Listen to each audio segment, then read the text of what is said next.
네, 미국 증시 분위기를 생생하게 전해드립니다. 이항영의 월가이드 시간, 오늘도 MTN 이항영 전문위원님 모시고 자세한 이야기 나눠보겠습니다. 위원님 안녕하세요. 네, 안녕하세요. 네, 위원님, FOMC 회의 결과가 어쨌든 긍정적으로 발표가 됐습니다. 그러면서 장중에 S&P 500 지수는 어쨌든 상승폭을 좀 키우기도 했었거든요. 그런데 결국에는 3대 지수 모두 하락으로 마감을 지은 오늘장 미국장이었습니다. 판단을 좀 내려주시죠. 네, 맞습니다. 거의 3일째 지금 혼조세라고 보셔야 되겠는데 네. 아마 빠른 오늘 밤부터는 뭔가 좀 방향성이 보이지 않을까라는 생각을 좀 하고 있다는 것이 월가의 대체적인 시각이 되겠습니다. 맞습니다. S&P 500은 오늘 또다시 31번째 장중 기록으로요. 올해 들어서 31번째 사상 최고가를 기록했지만 결국은 막판에 좀 밀리면서요. 조금 아쉬운 모습을 보여줬습니다.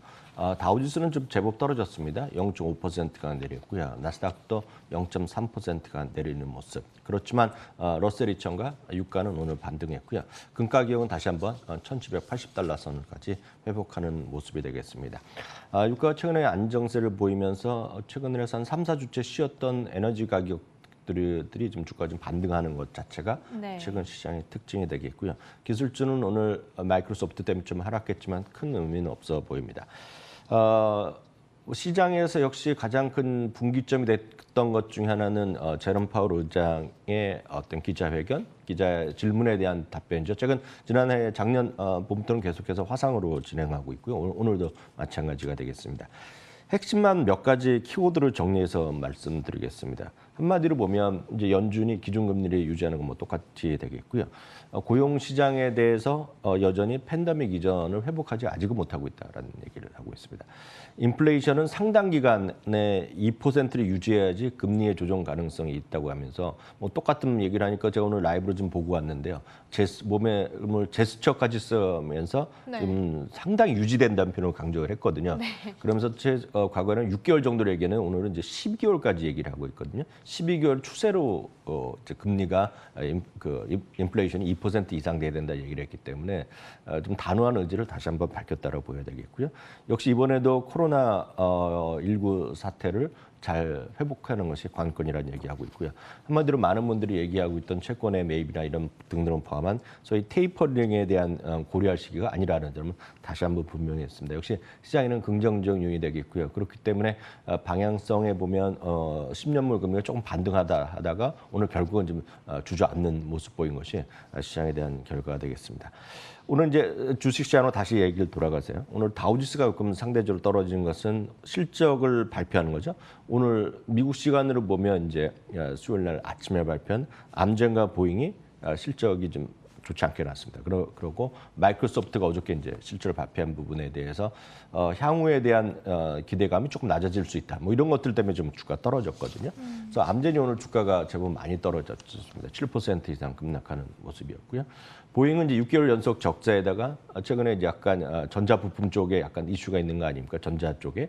그래서 737 맥스가 인도가 좀 지연되고 있다는 것에 대한 워닝을 했습니다. 그러면서 주가가 3% 가까이 내린 것이 시장의 특징이 되겠고요. 실적과 관련해서 오늘 아침에 발표한 거 하나만 더 말씀드리면 쇼피파이인데요. 쇼피파이는 아시다시피 수많은 온라인 쇼핑을 제공하는 기업들에 대해서 뒷단에서 역할을 하는 기업이죠. 캐나다에 있는 회사가 되겠고요. 이거는 뭐 깜짝 실적이 아니라 슈퍼 실적이 나왔습니다. 예. 네. 74센트가 예상됐는데 $2의 이익을 얘기했고요. 매출도 8.65 달러 전망됐었는데 9.9달러가 얘기하면서 오늘 11%가 주가가 레벨업을 했고요. 어저께 또 실적을 발표했던 크록스는 이틀째 사상 최고가를 보는 기염을 토하고 있습니다. 네, 슈퍼파월이 이 제로금리를 유지하겠다라고 강력하게 어필을 하면서 시장 달래기에 나섰음에도 불구하고 조금 몇몇 기업들이 기대 이하의 실적을 공개하면서 다우지수의 하락을 이끌었던 하루였던 것 같습니다.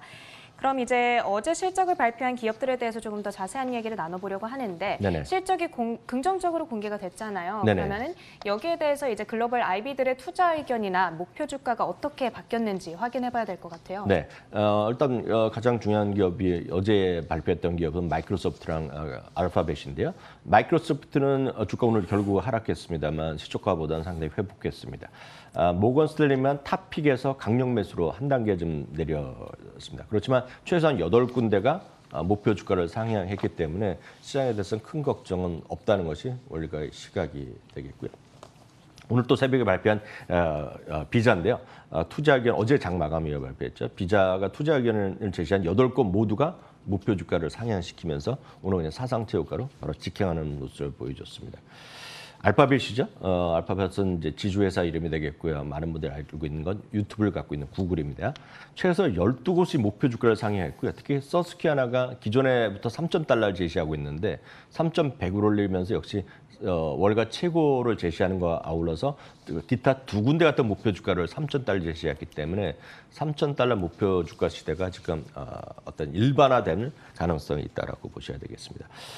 AMD도 마찬가지인데요. 서스퀴아나 등 4곳이 목표 주가를 상향했고 반면에 서밋 인사이트 곳에서는 투자 의견을 내렸는데요. AMD에 대해서는 지금 상당히 좀 엇갈리는 시각이 있습니다. 역시 인텔과의 경쟁 그리고 앞으로 경쟁이 PC 수요가 둔화됐을 경우 어떻게 되겠느냐라는 좀 다양한 목소리가 있으면서 주가가 오늘 그렇게 아주 강한 모습을 보이지는 못했습니다.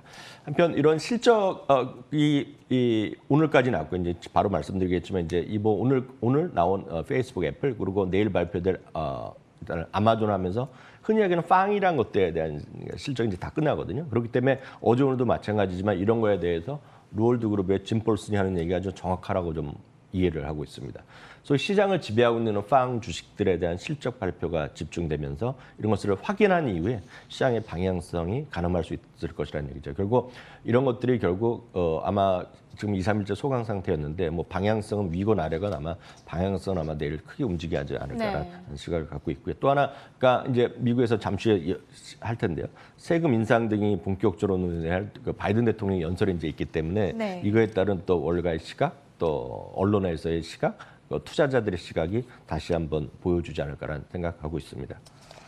네, 아직까지 팡들의 실적이 모두 공개가 되지 않았고 또 오늘 같은 경우에는 바이든 대통령의 증세와 관련한 연설도 예정이 되어 있기 때문에 이런 이벤트들이 좀 끝나고 나서야 시장이 방향성을 조금 잡을 수 있겠다라는 분석이 나오고 있습니다. 한편 오늘 장 마감 이후에도 굉장히 중요한 기업들의 실적이 발표가 됐습니다. 애플과 페이스북에 대한 실적에 대해서 좀 살펴주시죠. 네, 일단 이제 많은 분들이 관심을 가지던 거가 되겠습니다. 그리고 이제 당장 이제 내일 발표될 아마존을 제외하고는 이제 거의 클라이맥스에 좀 와 있다라고 보셔야 되겠는데 일단 페이스부터 말씀드리겠습니다. 2.37달러가 예상됐는데요.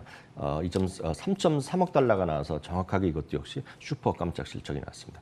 매출도 역시 10%가량 넘어갔기 때문에 매출도 거의 슈퍼 실적이 나왔고요. 참고적으로 수치를 보면 전년 대비 48%, 50%가 늘어났습니다. 일관된 흐름이 있습니다. 최근 들어서 유튜브, 페이스북 그리고 지난주에 말씀드렸던 스냅 이런 것들이 광고 매출이 크게 늘어나고 있습니다. 네. 그러니까 경기가 좋아지면서 광고 매출이 늘어나고 광고를 어디에 하겠느냐? 난데없이 지금 TV나 신문에 할 시기가 아니잖아요. 그렇죠. 그리고 SNS 그런 쪽에 간다는 거죠. 아마 그래서 내일 아마존에도 어떤 클라우드뿐만 아니라 AWS뿐만 아니라 자세히는 밝히지 않지만 광고 매출이 아마 주목할 거리가 될 가능성이 커져 있겠고요. 다만 DAU랑 MAU라고 합니다. 일간 활성화된 사용자, 월간 활성화된 사용자 수는 기대에 못 미쳤는데 이거는 사실 3분기째 움직임이 별로 없습니다. 그렇기 때문에 할 사람은 거의 다 하고 있다는 것이 일반적인 시각을 보셔야 되겠습니다. 특히 북미는 늘어날 것이 없습니다. 오히려 줄어들면 줄어들었지 늘어날 일은 없죠. 왜냐하면 다 하고 있기 때문에 이쪽 이미 할 사람 다 하기 때문에 그 정도라고 보셔야 되겠고요. 특히 오늘 페이스북도 시간에서 급등을 하고 있고 바로 사상체 효과를 지금 갖고 있는데요. 가장 핵심적인 것은 사용자당 평균 매출입니다. 결국 사용자 수는 똑같지만 작년 대비 작년에 작년에는 보다 12%가 두당, 그러니까 사람 한 명당 매출이 얼마냐는 것인데요. 전망이 8.4달러였는데 9.27달러입니다. 이게 어떤 의미냐면 여러분들이 예를 들어서 페이스북은 뭐 인스타건 아무거나 하고 계시지 않습니까? 네네. 그걸 갖고 그 한 명당 소위 이 페이스북이 얼마나 돈을 매출을 일으키냐는 거거든요. 그러니까 저도 쓰고 있으면 저도 이 회사에 9.27달러 그대로 벌어다 주는 거죠. 그 규모가 12% 늘어났고 생각보다 또 10%가 더 늘어났다. 그렇게 이해하시면 되겠고요. 이게 광고 수익이랑은 또 다른 건가요? 다 포함된 거죠. 다 포함되어 있는 네, 거군요. 전체 매출을 사용자 수로 나눈 거거든요. 네, 그러니까 이게 제일 중요한 지표인데 네. 이것이 그만큼 광고에 대한 수요가 늘어났다라고 일단 이해하시면 되겠고요. 네. 시간에서 지금 4~5%나 급등하고 있는데요. 이 가격이 나오면 바로 정규장이 열리면 바로 사상체육과다라고 이해하시면 되겠고요. 사실 이런 페이스북은 사실 아무것도 아니었습니다. 오늘 애플 때문에 다들 슈퍼 실적 네. 난리가 났습니다. 한마디로요. 시간에서 지금 벌써 3~4%가 올라가고 있는데요. 아마 $140 초반 내지 그 언저리에서 아마 시작할 가능성이 커져 있는데요.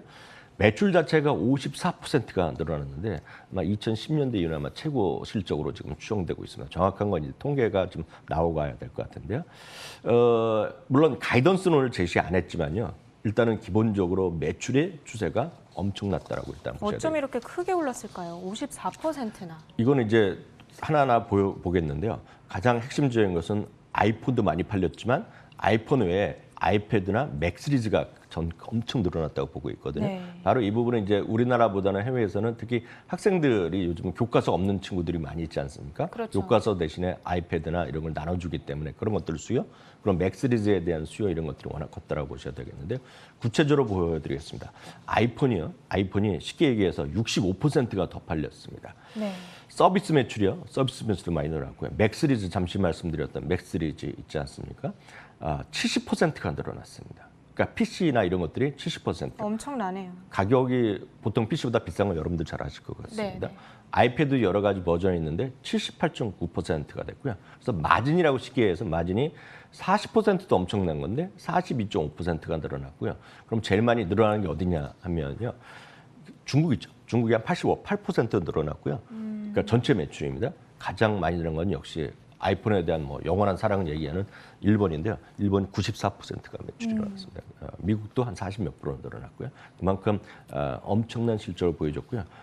하나 더 말씀드리면 저도 어저께 그저께 해서 예측을 하면서 작년에 이 회사가 그 $500억 자사주 매입을 했었거든요. 네네. 그 전에보다 약간 슬로우했었는데요.